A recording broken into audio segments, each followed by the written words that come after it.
Hi everyone, my name is Violet Vaught, and for my outside reading project, I read Into the Wild by John Krakauer. Krakauer opens up with the introduction to Alexander Supertramp, a pseudonym created by Chris McCandless for his escape to the world. The escape made by McCandless ended his untimely death. This is where the book starts to pick up in a way. Krakauer retraces the steps of McCandless from graduation all the way to his trip to the 49th state. In the early 1990s, Christopher McCandless graduated from college, lost contact with his family, and donated all his money to charity. After this, he travels across America by car and through hitchhiking. Throughout his time in different states, he meets friends, gets jobs, but despite this, eventually ends up leaving to Alaska where he dies. The book is told through a series of interviews of people who knew McCandless and McCandless himself via his journal. The separate pieces, the book is told in order that is not chronological. It's a change, but it makes the book stand out completely.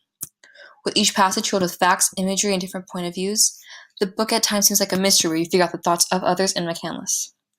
My favorite section of the book was Chapter 2. In Chapter 2, a lot of background is given. It's revealed Alex was a fake name and he's actually McCandless. To me, this is where the book starts to get interesting. Facts about the bus and the way McCandless' body was found are given in the most intriguing way. The process that is putting the pieces together that lead up to why he left made what could be a book of facts and interviews one of the most interesting things I've read. Christopher McCandless was a character I liked a lot, mostly because he was a relatable person at times. He was compassionate, idealistic, introverted, impulsive, unprepared, and caring. Thankfully, I was able to relate to him because at times I think escaping to the wilderness would be a great idea.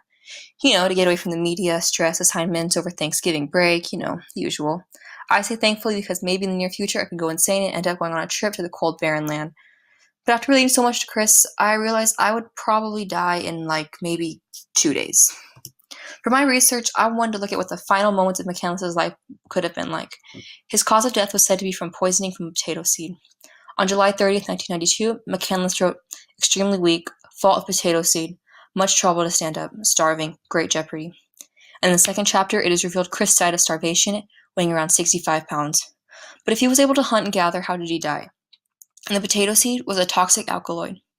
The toxin weakened him to the point where he couldn't stand up or walk, causing starvation. But when the potatoes were sent into a lab by Krakauer, they were deemed safe. It turned out amino acids that were exposed to his malnourished body are what paralyzed him, leading to his death. Overall, Into the Wild was a good read that I think many could relate to in some way. The want McCandless had to get away from the authority and its oppressive outcomes, almost like how people try to flee a dictator or terrorism to come to a safer place that they can call home. I found the message to be being mad at the world and unable to forgive only has a dangerous outcome. And of course, never stop exploring, unless you become paralyzed in the woods. Then you kind of have to stop. Well, that's it for my review and analysis of Into the Wild. Thank you.